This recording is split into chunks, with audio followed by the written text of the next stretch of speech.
Esta é a máquina que mudou o mundo. Ela invadiu nossas vidas há quase 200 anos.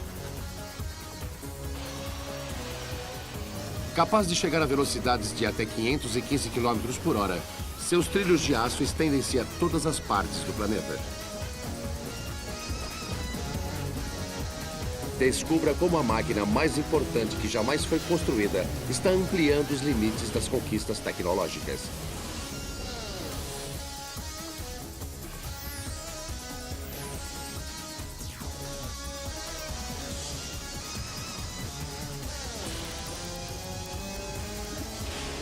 Super máquinas. Trens. Este é o trem mais rápido do mundo. Criado com tecnologia de ponta e projetado por computador, ele é o produto de 200 anos de inovações e experiências. Este é o TGV francês, ou Train à Grande Vitesse.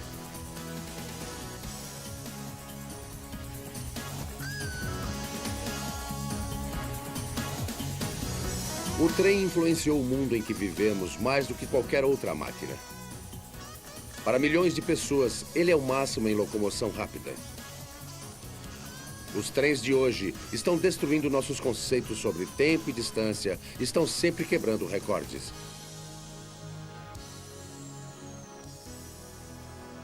Em maio de 1990, a Companhia Ferroviária Nacional da França, CNSF, levou o mais rápido dos trens ao seu limite para saber a que velocidade ele poderia chegar. Após meses de pesquisa, o TGV quebrou o recorde mundial de velocidade. Ram 325 au PK 152. Ram 325 au PK 152.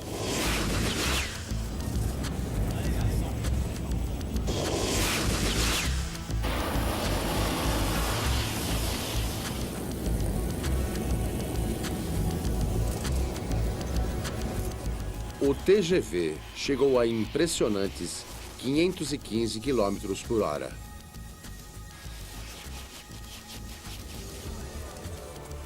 Para frear e parar a essa velocidade, é necessária uma distância de 32 km. Nunca será permitido aos trens convencionais atingirem essa velocidade. Se os trens tivessem que manter uma distância de 32 km uns dos outros, seriam poucos a oferecer um serviço eficiente aos passageiros. A expectativa para a próxima geração de TGVs é que viajem a tranquilos 357 km por hora.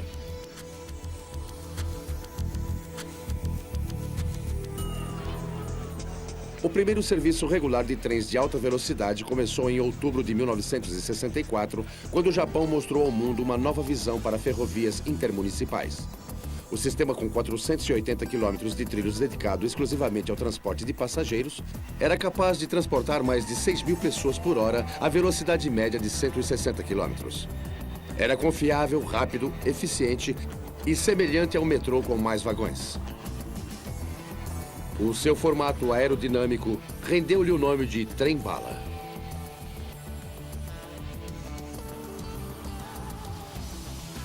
Como o Japão está numa das regiões da Terra mais propensas a terremotos, foi construído um centro especial para detectar abalos sísmicos a fim de monitorar a linha férrea. Mesmo um pequeno tremor poderia arrebentar os trilhos e matar centenas de passageiros.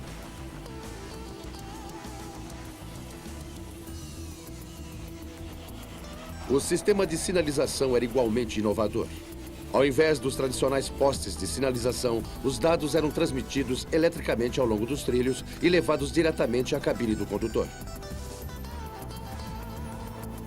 O trem-bala foi uma conquista impressionante. Todos os dias, mais de 160 trens viajam pela linha em alta velocidade. Seu sucesso impulsionou o desenvolvimento de muitos outros sistemas férreos intermunicipais ao redor do mundo.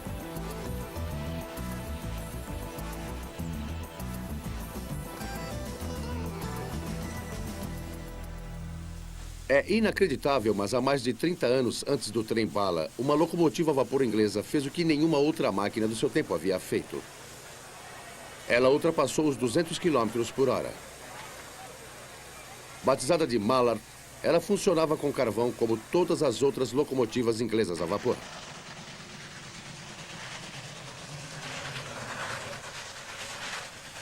No dia 3 de julho de 1938, num trecho de 800 metros de trilhos na Inglaterra, Mallard atingiu a espantosa velocidade de 201,6 km por hora, quebrando o recorde mundial. Mas a tentativa danificou seriamente a locomotiva e o trem parou antes do seu destino final. A imprensa mundial compareceu à estação de Peterborough para testemunhar o feito de Mallard. Com problemas, o trem diminuiu até parar e nunca chegou à comemoração.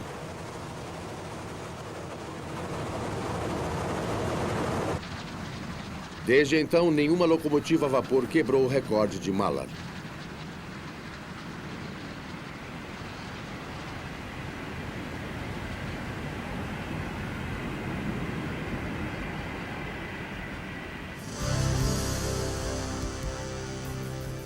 Mas a velocidade não é tudo. Essa já foi chamada de a mais bela máquina a vapor do mundo.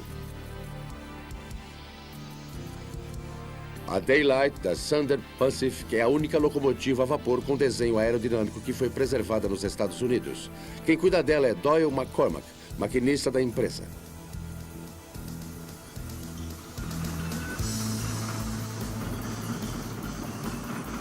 This is the SP Daylight. The Daylight trains were famous streamliners that ran between San Francisco and LA in the early 40s. This particular locomotive was built in 1941 and was used until 1957 when it was replaced by the diesels. It's 110 feet long, 16 feet tall, weighs 432 tons.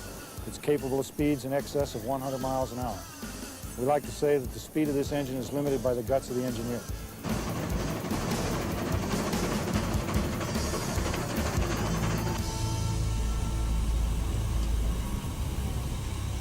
People think steam locomotives are like automobiles. You get in, you put the key in, you start them up. That's not the case. You have to make steam. To make steam, you have to boil water. This particular boiler holds over 5,000 gallons of water. When you put it in there and it's cold water, you have to heat that water up to boiling before you even start to make steam, regardless of pressure. So to heat up 5,000 gallons of water, you think about boiling tea on a teapot on the stove. You're talking about a quart of water, how long it takes to boil a quart. Multiply that times 20,000, and that's why it takes 10 hours to fire one of these up.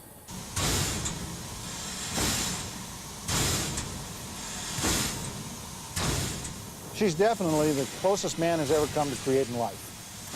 I mean, she has a heartbeat, and sometimes you actually find yourself talking to these machines.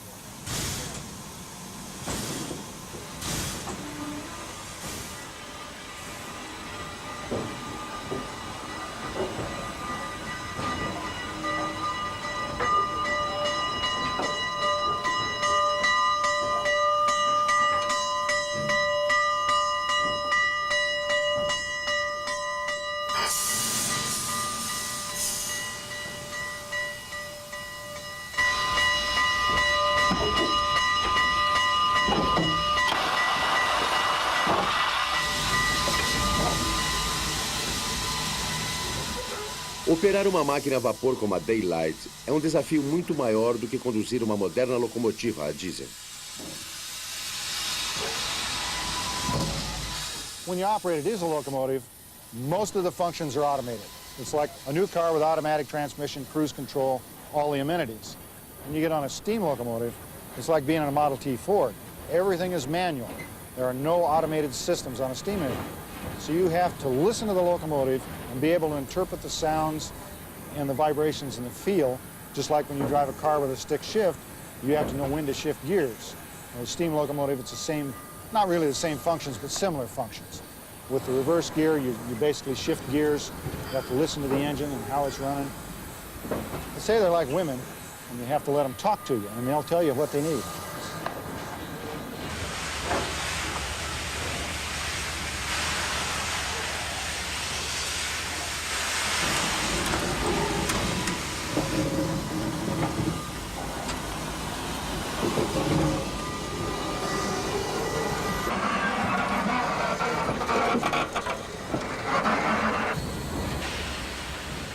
Everybody thinks, gee, they'd be nice in the wintertime because it's so hot in the cab in the summertime. but in the wintertime, they're cold in the cab, even with all the heat. In the summertime, they're almost unbearable. We took this locomotive to Yuma, Arizona in 1984, and the temperature outside the cab was 111 degrees. Inside the cab, it was probably 120, 130 degrees in there. You couldn't physically touch anything in there without burning your hands. You had to be drinking something all the time, or it would dehydrate you in a matter of minutes. Puxando em média 12 vagões, a Daylight queima 45 litros de óleo e ferve 450 litros de água a cada 1.600 metros.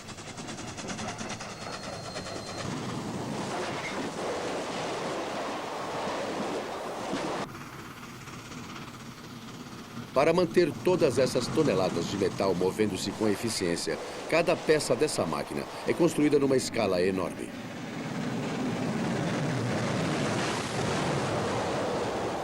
To give you an idea of the mass we're talking about here and the dynamics, these wheels are 80 inches in diameter. Every time they go around one revolution, you go 21 feet down the track. In any rotating machine or engine, you have what they call combined reciprocating weight. And that's an engineering term that means it's a portion of the running gear that moves only back and forth. It does not rotate. On this engine, there's over 4,000 pounds of combined reciprocating weight. And at 80 miles an hour, that changes directions 11 times a second. When you look out the window at 80 miles an hour and you watch these rods going around, it's enough to put the fear of God in it. Because if they come loose, there's hair, teeth, and eyeballs all over the right-of-way. And most of them belong to the engineer.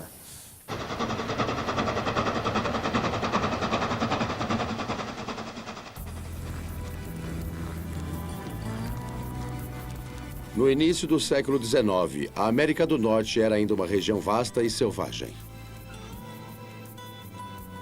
As distâncias eram tão grandes e as viagens tão perigosas que só os mais corajosos arriscavam-se a seguir para o oeste. A maioria das pessoas não viajava a distâncias maiores do que 30 quilômetros de suas casas. Os trens mudaram tudo isso para sempre.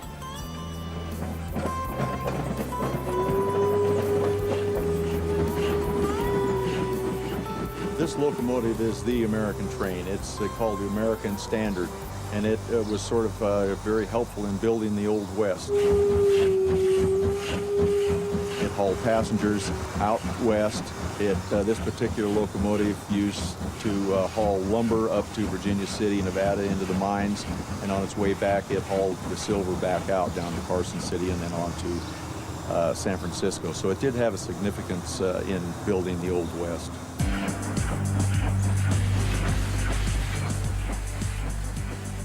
Na década de 1850, a correspondência que vinha de St. Louis, no Missouri, levava 25 dias para chegar à Califórnia. Para encurtar esse tempo, em 1861, o Congresso norte-americano determinou a construção de uma ferrovia que atravessasse o país, ligando a costa leste à costa oeste. 80 anos depois, os trilhos da Union Pacific encontraram os trilhos da Central Pacific em Promontory, no Utah. Para comemorar esse acontecimento histórico, um cravo de ouro foi colocado no último dormente de madeira.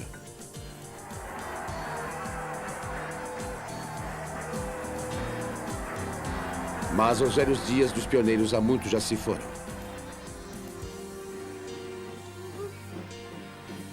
No Museu Ferroviário do Estado de Nevada, em Carson City, as únicas locomotivas do tipo American Standard, ainda operacionais, são carinhosamente preservadas.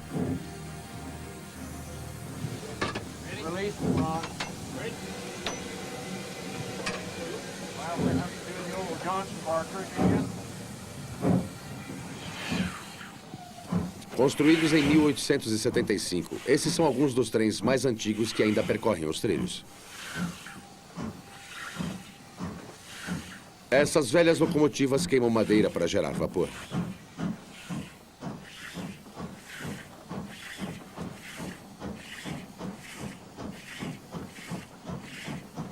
Quando o vapor é alimentado aos cilindros, ele expande-se violentamente, fazendo com que os pistões subam e desçam.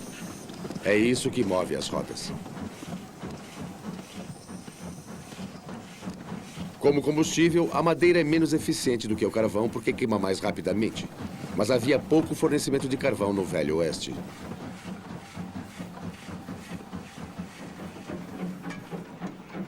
Essas máquinas abriram novos territórios para os colonizadores. Para os que enfrentavam os perigos e o isolamento de viver no oeste, os trens eram a linha da vida.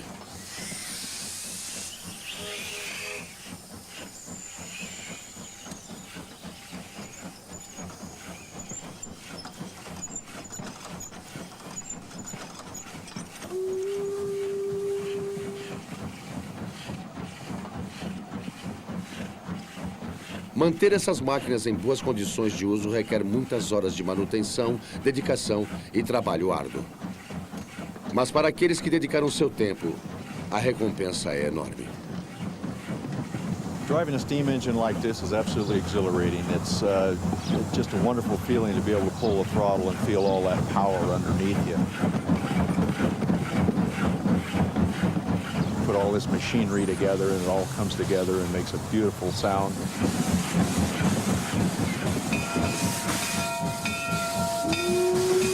It's just absolutely fantastic. It's one of those feelings you just can't describe. It's kind of like taking your first flight in an airplane. It's just exhilarating.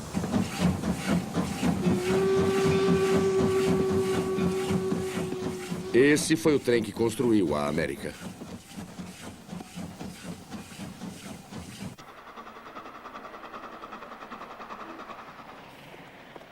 Não demorou muito para que o cavalo desse lugar ao cavalo de aço.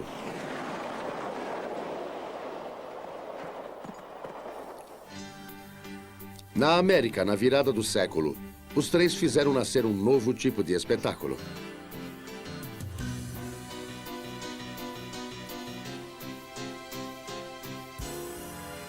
Ricos empresários adquiriam velhas locomotivas, aceleravam-nas ao máximo e faziam-nas colidir na frente de milhares de pessoas.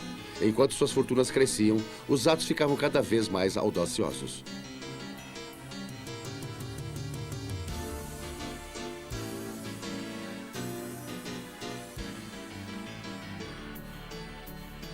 Para não ficar para trás ante esta nova forma de entretenimento, Hollywood fez centenas de filmes mudos com trens.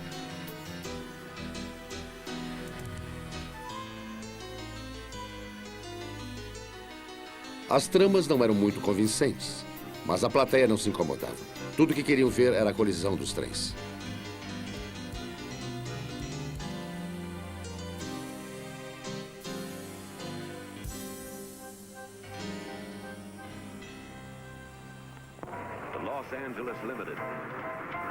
Quando a década de 20 chegou, os trens norte-americanos estavam rolando pelos trilhos.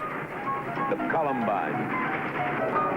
6 million Americans ride Union Pacific passenger trains in 1922. Flappers walk down the aisles, take the grand tour of the American West. A little soot from the coal burner up front. Enjoy the luxury of a hot shower at 60 miles per hour across the Wyoming plains. The automobile is in its infancy. So are the roads. And railroads reach their peak as the great carriers of people on the move. And in the men's clubroom car, by special wire, the latest stock market reports. Stock market reports, 1929. And it all grinds to a halt.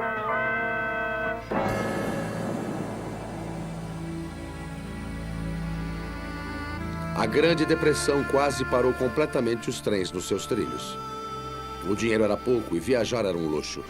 O governo começou a construir estradas para gerar empregos. A idade do automóvel começara. Fighting back, Union Pacific introduces the world's first streamliner. 1934. Calls it the City of Salina. She tours the nation. What a marvel. She'll do 110. Mas os trens ainda não estavam acabados. As estradas de ferro começaram a reagir contra os automóveis. E na década de 30 foram construídos os primeiros trens a diesel. Talvez os mais bem-sucedidos deles tenham sido os Zephyrs.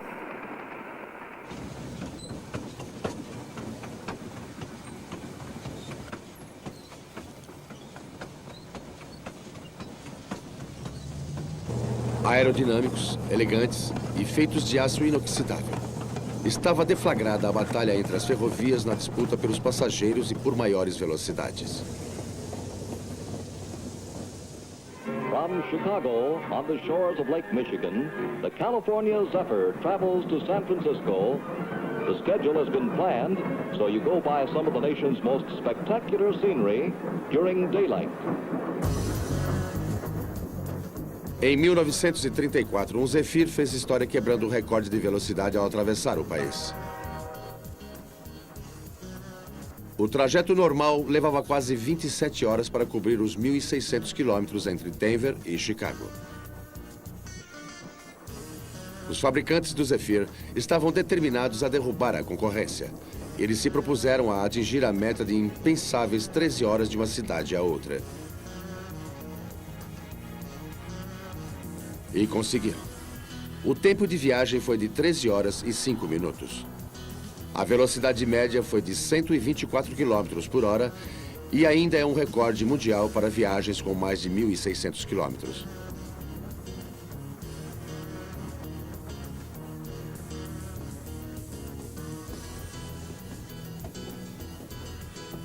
As constantes tentativas de quebrar os recordes de velocidade atiçaram a imaginação do público. Mas apenas a velocidade não era suficiente para recuperar os negócios. O automóvel ainda estava roubando passageiros das ferrovias.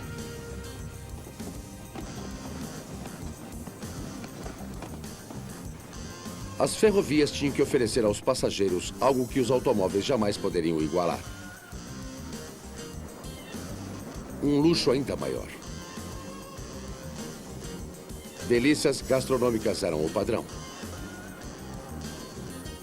Acomodações de luxo. Cada passageiro era tratado como um milionário.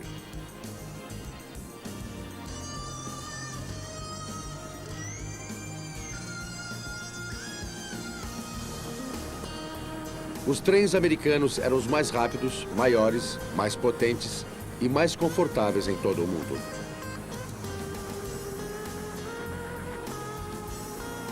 Eles corriam sobre o maior dos sistemas ferroviários, 240 mil quilômetros, trilhos suficientes para dar a volta à Terra 6 vezes.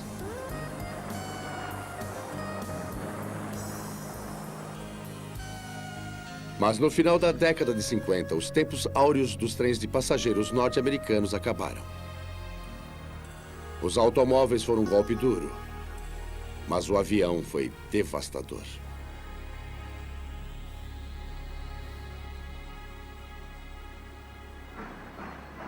As empresas ferroviárias voltaram-se então para o transporte de cargas.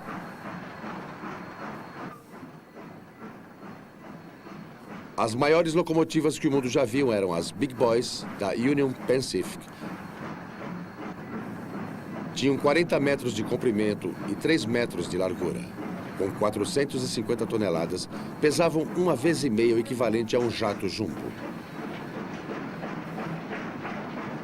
A locomotiva consumia uma tal quantidade de carvão que tinha que ser alimentada mecanicamente.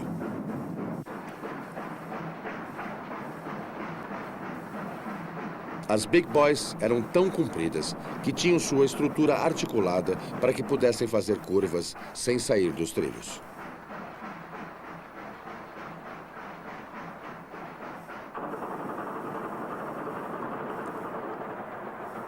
"25 desses gigantes foram construídos entre 1941 e 1944. Essas locomotivas foram usadas principalmente para puxar cargas muito pesadas através das encostas íngremes das montanhas Wasatch, em Utah. Elas subiam quase 800 metros puxando 4.000 toneladas. Elas eram tão potentes que conseguiam puxar um trem com quase 9 quilômetros de comprimento. E apesar de seu imenso tamanho, as Big Boys chegavam a velocidades de 128 km por hora. Apenas 7 das 25 originais foram preservadas, mas nenhuma está em condições operacionais. Esta é a irmãzinha das Big Boys, a Challenger da Union Pacific.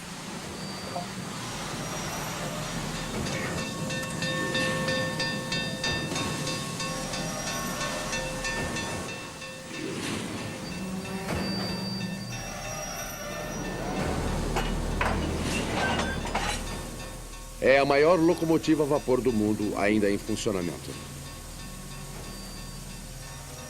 Ela tem 36,5 metros de comprimento e pesa pouco menos de 450 toneladas. Esta aqui, a de número 3985, é a única sobrevivente das 105 Challengers construídas entre 1936 e 1943.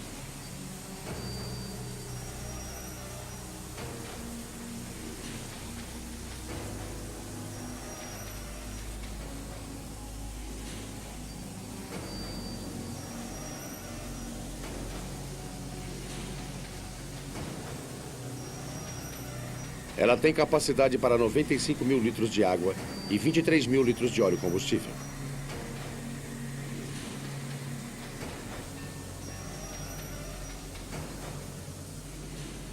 Ela tem mais de 5 metros de altura.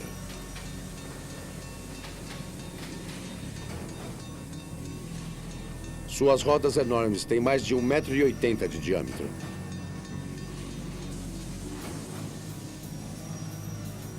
A 3985 foi desativada em 1962. Ela ficou no galpão de reparos em Cheyenne, no Wyoming, até 1975, quando virou peça de museu. Um grupo de voluntários da Union Pacific levou 2 anos para restaurá-la à sua condição operacional.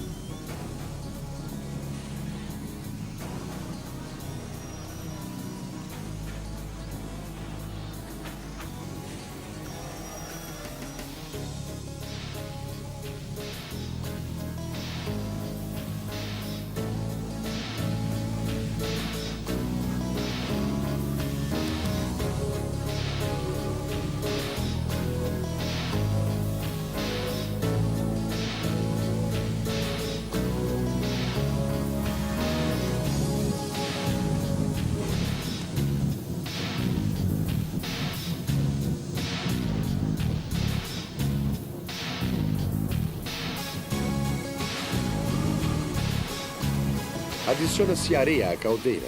Isso dá pressão aos tubos da Challenger e limpa toda a fuligem que pudesse bloqueá-los.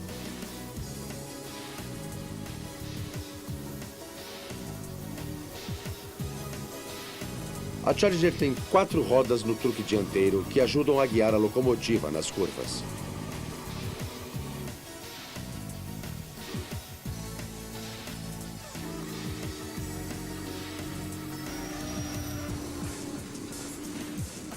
Como as Big Boys, a estrutura da Challenger é articulada, facilitando as curvas.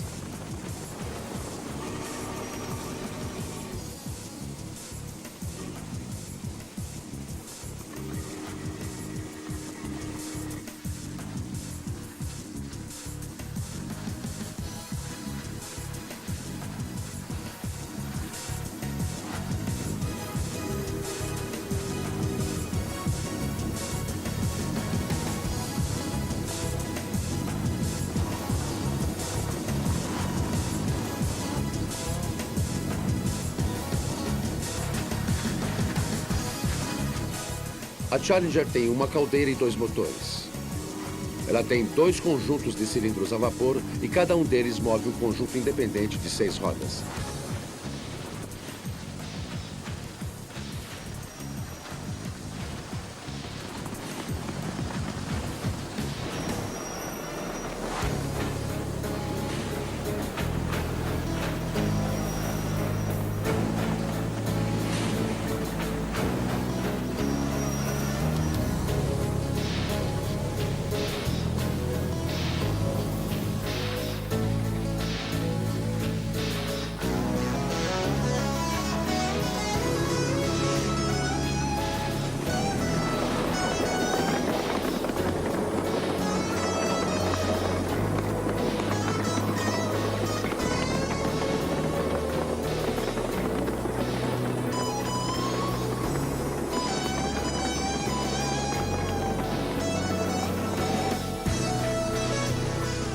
Como aconteceu com todas as locomotivas a vapor dos Estados Unidos, o reinado das Challengers chegou ao fim. A dura concorrência dos aviões e automóveis que prejudicaram as ferrovias norte-americanas não foi problema na Europa. As distâncias eram menores. E nas economias devastadas pela Segunda Guerra Mundial, os automóveis estavam além das posses da maioria.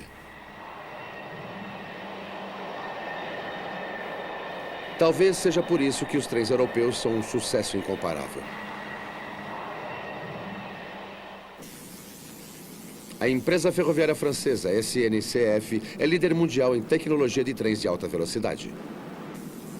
Seu TGV, o trem mais rápido do mundo, chega normalmente a uma velocidade máxima de 298 km por hora.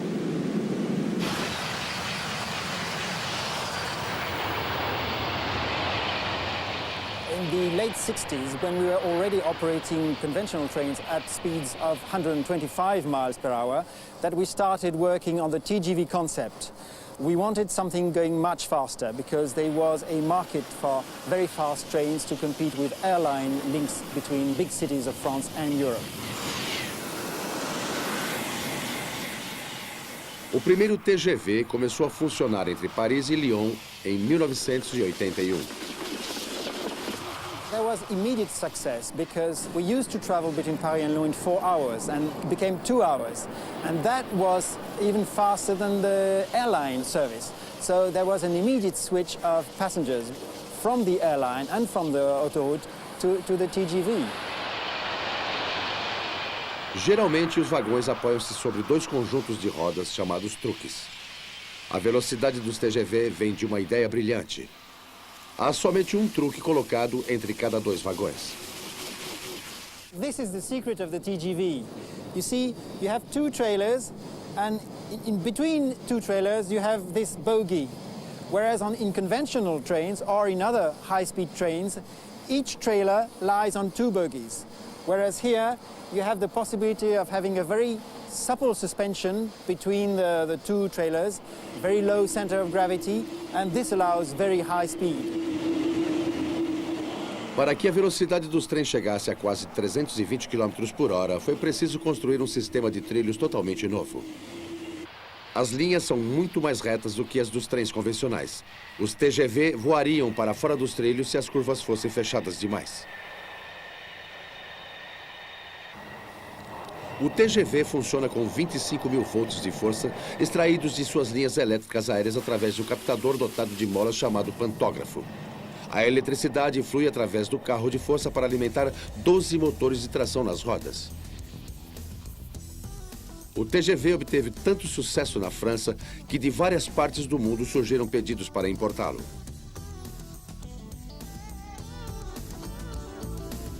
Atualmente, as ferrovias norte-americanas estão reagindo e criando seus próprios trajetos de alta velocidade.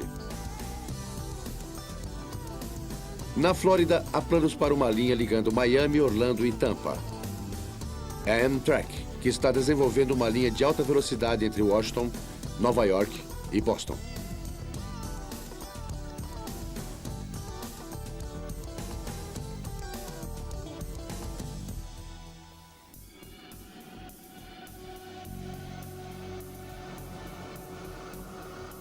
Através de sua história, os trens inspiraram os maiores feitos da engenharia.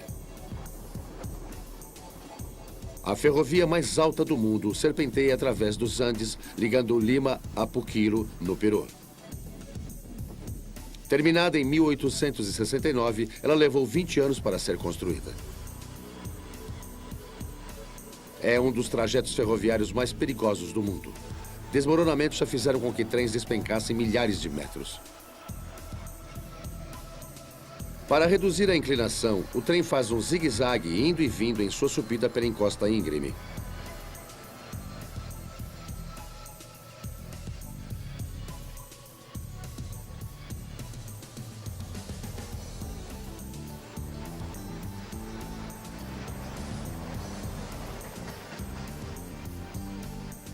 À medida que sobe a mais de 3.000 metros de altitude, o ar torna-se perigosamente rarefeito. Este é o único trem do mundo em que há fornecimento de oxigênio.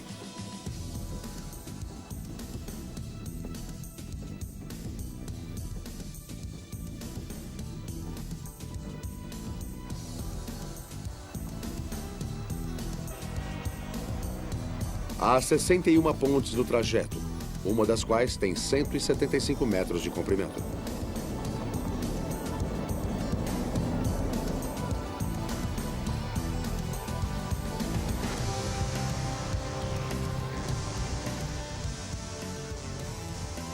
Finalmente, o trem chega ao topo do mundo. Ele atravessa os Andes a mais de 4.800 metros acima do nível do mar. Só um avião poderia levar você ainda mais alto. Mas apesar de sua incrível altitude, a ferrovia andina evita as encostas extremamente íngremes.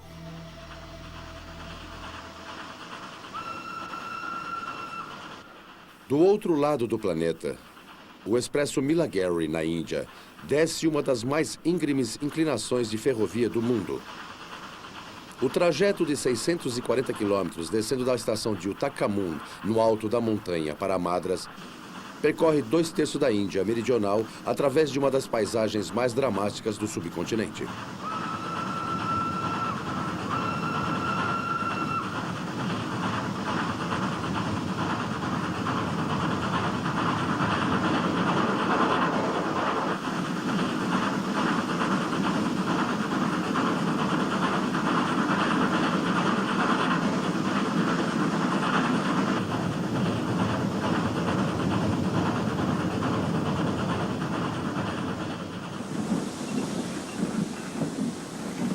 Na parte mais íngreme da descida, rodas dentadas sob o trem agarram uma grade colocada entre os dois trilhos.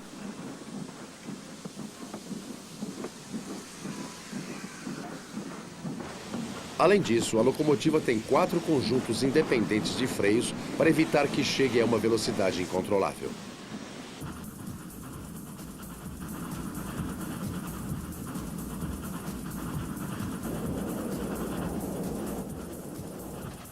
A lenta descida leva 16 horas a uma velocidade média de apenas 13 km por hora.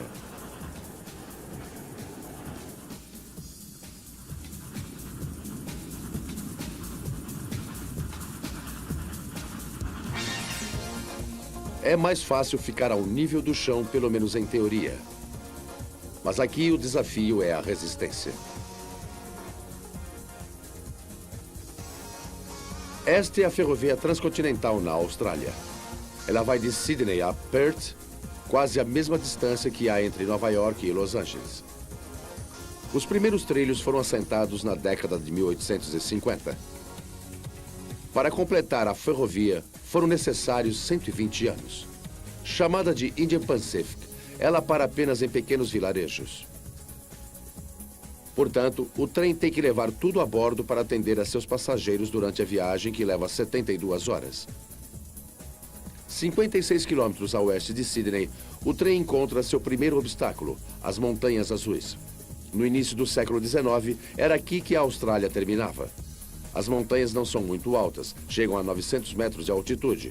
Mas durante muitos anos, a combinação de mata fechada e superfície de pura rocha tornou-as intransponíveis. Uma cadeia de túneis abertos na rocha através de explosão permite que o trem atravesse as montanhas. Daqui em diante, ele vai passar por 3.800 quilômetros de deserto plano. Esta é a planície de Nullarbor, na Austrália Ocidental. É um platô desolado e plano como a superfície do mar.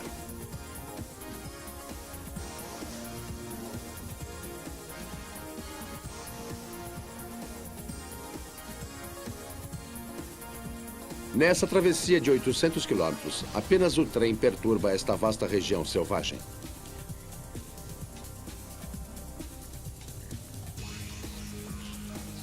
Os trilhos são retos durante 460 quilômetros do trajeto através da planície. É a maior reta ferroviária do mundo. Tudo que o condutor vê durante 5 horas e meia são 2 linhas perfeitamente retas que se encontram no infinito.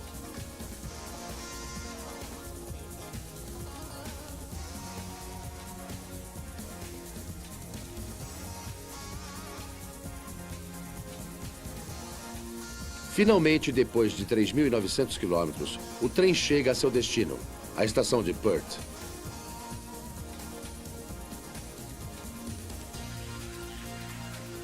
Em comparação, uma reta de 38 quilômetros entre Londres e Paris não é nada, exceto pelo fato de que ela está no fundo do mar a uma profundidade de 75 metros.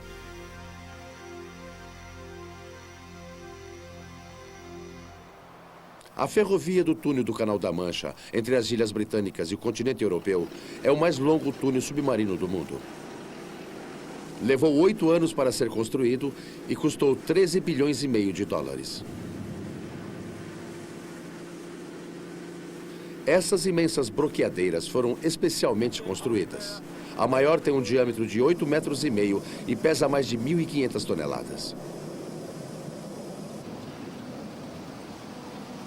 Os dentes das cortadeiras são feitos de carbureto de tungstênio que consegue atravessar o calcário percorrendo mais de 800 metros por mês.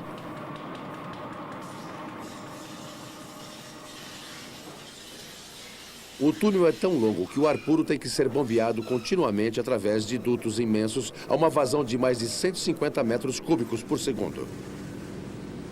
É o suficiente para que 20 mil pessoas respirem. Concluído em 1994, ele agora liga Londres a Paris por trem em menos de 3 horas. Essa viagem costumava levar um dia inteiro. E para trafegar no máximo em túneis, o máximo em trens, o Eurostar.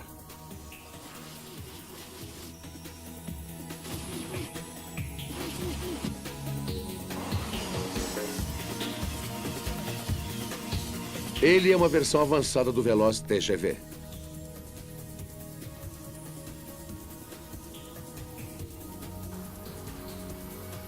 Seus 18 vagões ocupam uma extensão de 400 metros. É o mais longo trem de passageiros do mundo.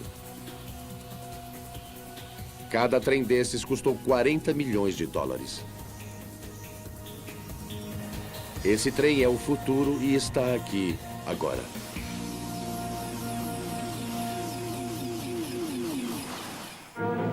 High-speed tests for the half-size experimental Aerotrain were a success on a recent trial run held near Paris. The train runs on a cushion of air, a kind of hovercraft, along a single rail of concrete, and is propelled by a turbine engine equipped with booster rockets. The test is about to begin. The turbine alone was used to get the train underway. Rockets were activated at the halfway point. The Aerotrain reached a speed of close to 200 miles an hour, a record for this type of air cushion transport. The train is now ready for full-size commercial production. Quando o projeto do Aerotrain foi proposto, parecia coisa de ficção científica. Projetistas sempre tentaram inventar trens que mudariam o mundo. Inventores vitorianos sonharam com um sistema ferroviário completo embutido nas rochas sob a cidade. Era um sonho que se tornou realidade.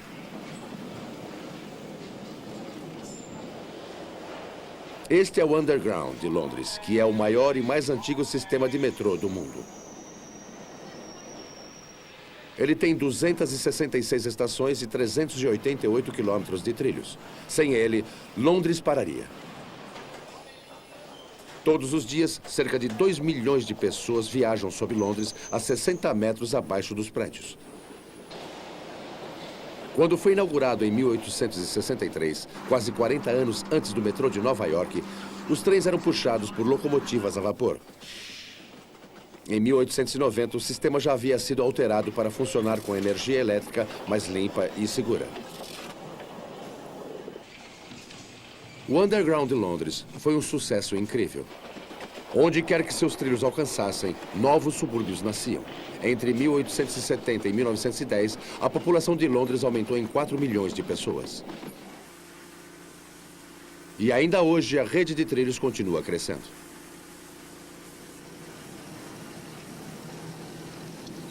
O maior projeto de engenharia da Europa é a construção de uma nova linha do Underground com 32 quilômetros que vai passar 8 vezes sob o Tâmisa.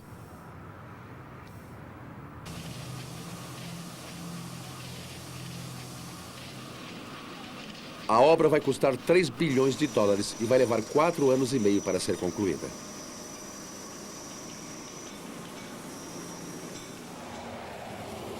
Mas é fora das cidades que a tecnologia inovadora em ferrovias encontrou o seu lugar.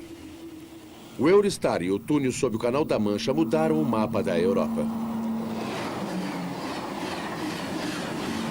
O Eurostar passa por 4 sistemas ferroviários diferentes em 3 países. Nos trilhos de alta velocidade da França, da Bélgica e do túnel, a energia elétrica é captada pelos pantógrafos de linhas aéreas. Mas na Inglaterra, há um terceiro trilho eletrificado que fornece energia. Portanto, o trem também tem sapatas retráteis para fazer o contato. O Eurostar tem carros de força nas duas extremidades da composição, e não apenas para maior velocidade, mas para maior segurança. Se um dos carros de força falhar no meio do túnel, o outro pode tirar o trem de lá. Com máquina tão complicada, a segurança é uma grande preocupação. Os trens Eurostar são totalmente checados a cada 4 semanas. Cada peça de movimento é examinada à procura do menor sinal de desgaste. Esses trens são construídos para durar ao menos 40 anos. Em funcionamento, o maquinário do Eurostar é gerenciado por um computador de bordo. A quase 300 km por hora, o trem percorre 1.600 metros em menos de 20 segundos. É impossível para o condutor reagir a sinais convencionais. De forma que o trem recebe dados de sinalizadores nas laterais do trilho.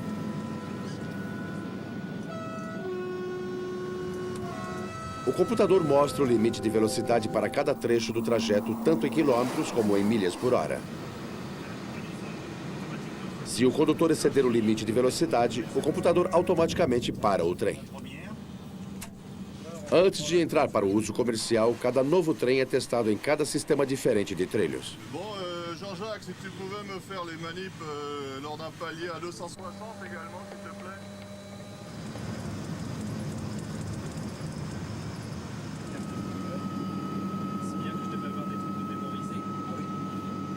Um carro de testes monitora todo o trem. O menor defeito em seu desempenho irá aparecer aqui. O equipamento monitora tração, ruídos, detecção de fogo, os complexos computadores de bordo, até mesmo checa as máquinas de café. Nesta ocasião, todos os sistemas passaram no teste. A checagem final é feita na parada de emergência. É preciso passar neste teste antes de entrar para a ativa. Sem isso, muitos passageiros podem morrer. Este é o trilho de alta velocidade entre Paris e Calais. Nesse trecho, o trem atinge velocidade máxima. Essa será a primeira vez que esse trem chegará a 298 km por hora.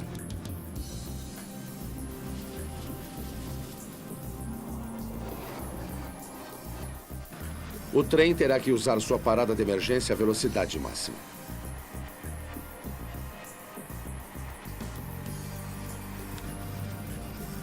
Nos horários de pico, esses trens correm com intervalos de menos de 3 minutos entre um e outro. O Eurostar leva 1 minuto, 5 segundos e 3.200 metros para parar.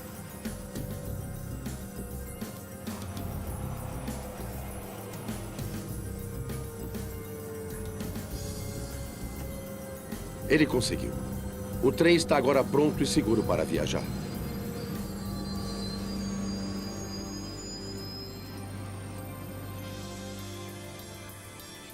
Apesar do domínio francês quanto aos recordes de velocidade, a próxima geração de supertrens pode vir da Alemanha ou do Japão. Nos últimos 25 anos, os alemães e japoneses vêm experimentando uma nova tecnologia chamada levitação magnética, ou maglev. Ao invés de rodas e trilhos, são usados eletromagnetos, tanto no solo quanto no trem. Eles mantêm o trem suspenso alguns centímetros acima do trilho, de forma que quase não há atrito.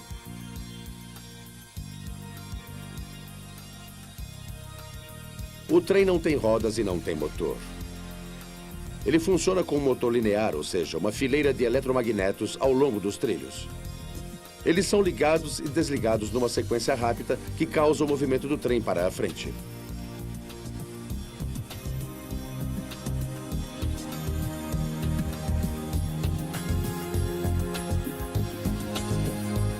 Para mudar de linha, todo o trilho de concreto se move.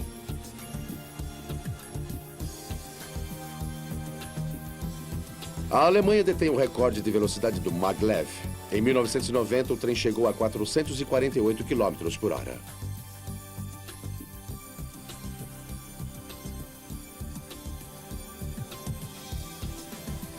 Será esse o futuro da ferrovia?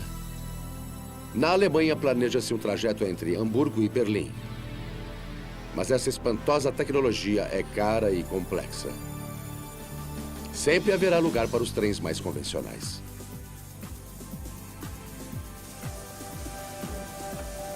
Há cerca de 200 anos, os trens invadiram a história. Sobre trilhos de aço, eles atravessaram distâncias para tornarem-se o primeiro meio de transporte de massa do mundo. Hoje em dia, a força bruta foi substituída por trens de alto desempenho. Agora, a próxima geração de novas máquinas está entrando no futuro.